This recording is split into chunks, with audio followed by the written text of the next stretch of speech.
Hello 各位朋友，大家好啊！歡迎大家翻到嚟平超城，我係阿添啊。今集呢，就係我翻嚟之後嘅第3集，希望大家咧就多多支持啦。嗱，今日咧我就想同大家講下啦，係一篇來自台灣網民嘅 Facebook 貼文喎。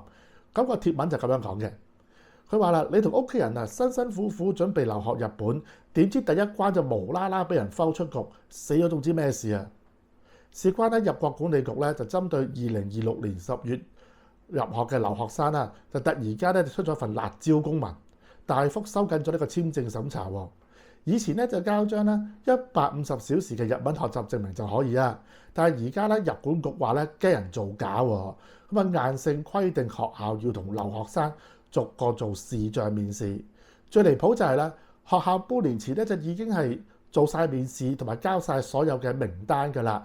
咁入管局咧呢一次突然之間彈翻轉頭啦，逼學校咧要加份乜嘢啊？就係詳細嘅 Excel 表，裏邊咧係要列明咧係問咗啲學生乜嘢嘅問題啊，而嗰學生答中幾多條咁話喎，仲要逼學校啊寫呢個認錯保證書，保證學校咧以後咧一定係乖乖地跟足10條問題咧去問學生咁話喎。你以為淨係語言學校出事咩？大學都賴嘢啊！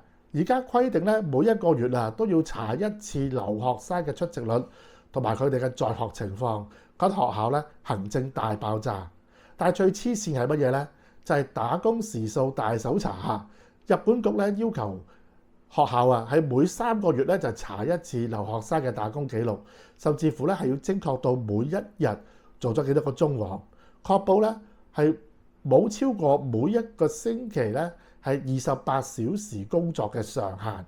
咁唔通要老師日日都跟住學生去打工咩？其實日本政府咧明明係有一個制度叫做 My Number Card 嘅，咁但係咧入管局就偏偏唔用，就將個波咧就係推晒，根本就冇權去查學生私隱嘅學校，而學校查又隨時又觸發到呢個私隱嘅條例，唔查出嘅話咧，入管局咧又係懲罰學校，咁直頭係推卸責任啦，係咪？日本政府為咗滿足呢個日本嘅而家嘅公民國民嘅呢個排外情緒啊，係 fulfill 到呢一樣嘢咧，佢搞咗一場咁樣嘅行政地獄出嚟，其實根本就逼班留學生咧就轉去其他對外國人更加友善嘅國家，佢就咁樣講嘅。嗱，喺呢一度咧，我自己咧係要補充翻少少資料先。其實以前咧而家講嘅係以前咧，其實除咗係150小時嘅日文學習證明之外咧，你可以咧去報考一個日本語，即係日本語能力試驗啦，即係 JLPT 嘅 N5，即係最初級嘅考試啊。考到合格咧，有個證書咧，咁就可以係即係代替嗰個150小時日文學習證明咧，其實都可以係入學嘅。咁而呢150小時日文學習證明係邊度發出嘅咧？就係喺你嘅母國發出嘅。咁咩叫母國咧？我而家香港人啦，我要去日本留學啦，咁我要喺香港讀咗150小時呢個日文學習證明，咁香港就係我哋嘅母國咯嚇。咁如果你台灣嘅話，就變咗台灣你母國咁樣咯。總之就係你本身嘅地方要有一個咁嘅證明，同埋你考到 N5呢個級嘅試合格先至得咯嚇。咁啊，同埋呢個 My Number 咧，其實最近咧就同呢一個在留卡咧已經係即係黐埋一齊嘅。以前咧就分開2張卡嘅，最近咧6月啦，我就喺翠啦 Flat 嗰度咧見到啦，係而家嘅新嘅在留卡咧就已經係加咗 My Number 上去㗎啦。咁其實即係照嗰位咁樣嘅台灣朋友講咧，其實你有張 My Number 嘅卡，等於我哋香港身份證 number 咁樣嘅概念啦。你一打工你就一定係公司同你報你嘅打工嘅情況，就一定跟翻 My Number 卡㗎嘛。你翻工你會打卡㗎嘛？幾點嚟幾點走係咪先？因為一定係時薪工㗎。如果唔係點樣計夠會過28個鐘啊？係咪先？所以其實最快咧就應該係公司嘅。咁如果公司造假嘅，咪罰公司咯，係咪先？因為公司你仲要面對其他嘅唔同嘅人嘅制度噶嘛，係咪先？留學生有針對留學生嘅制度，嗰啲技能簽證嘅人，亦都有針對技能簽證嘅人嘅一個制度噶嘛。其實呢啲公司要曉噶嘛，仲有你普通嗰啲技能國簽證嗰啲，亦都有針對技能國簽證嗰啲嘢。你其實公司係要做到呢一樣嘢噶嘛。咁但係點解即係本來呢啲咁樣嘅公司做嘅，係變咗去學校做咧？係嘛？同埋嗰位朋友都覺得啱㗎。其實你學校查得到啲乜嘢啊？查碌杉啫喎，啱啱先？你點樣查呢啲咁樣咁即係私隱嘅嘢咧？係咪先？你查又死，唔查又死，唔查咧，入管局咧就鋤你，你查咧又查碌杉，查咗碌杉出嚟。即係我覺得咁樣樣咧，呢種咁樣嘅鬼打牆咧，係我個人就覺得真係好鬼死離譜咯。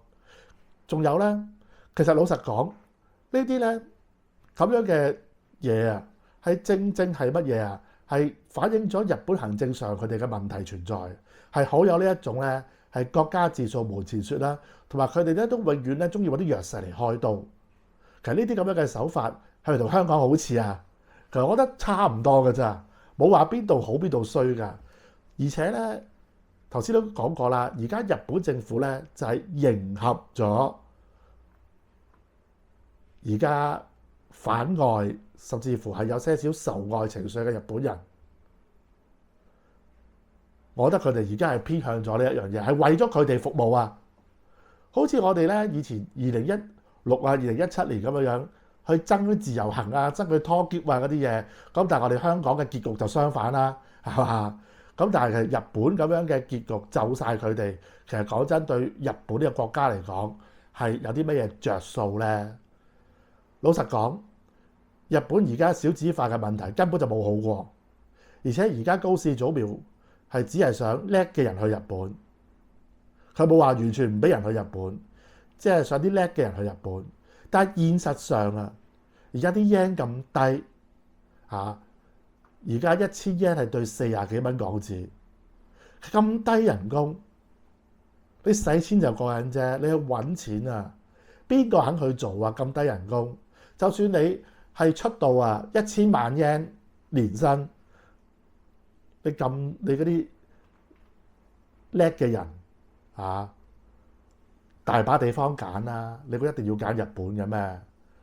但係你日本又係吊高嚟賣啲公主咁樣，你要啲最叻嘅人啊，退而求其次嘅差少少嘅你都唔愛啊！其實咧，而家其實日本嚟講啊，仲有一啲係好勤力啦，但係學歷咧係比較差嘅外國人啦，喺日本而家係好搏命咁樣去工作嘅，而且咧你睇得出咧，佢哋係好努力咁樣去學日文啦，係同日本人咧係即係有傾有講，佢哋都係想投入當地嘅社會。其實呢一班人咧都係優質嘅人才嚟嘅。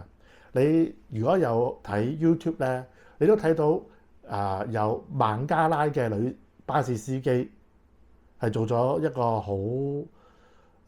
好大嘅一個報導嚇，你自己可以去睇下。呢啲咪優質咯。咁但係又諗翻呢一樣嘢咧，其實就係一種叫做修正咯，因為過去實在太過寬鬆啦。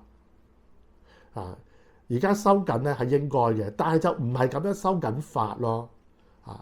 更加唔係為咗一啲 party 而去收緊咯，應該係為咗全國日本嘅公民着想咯。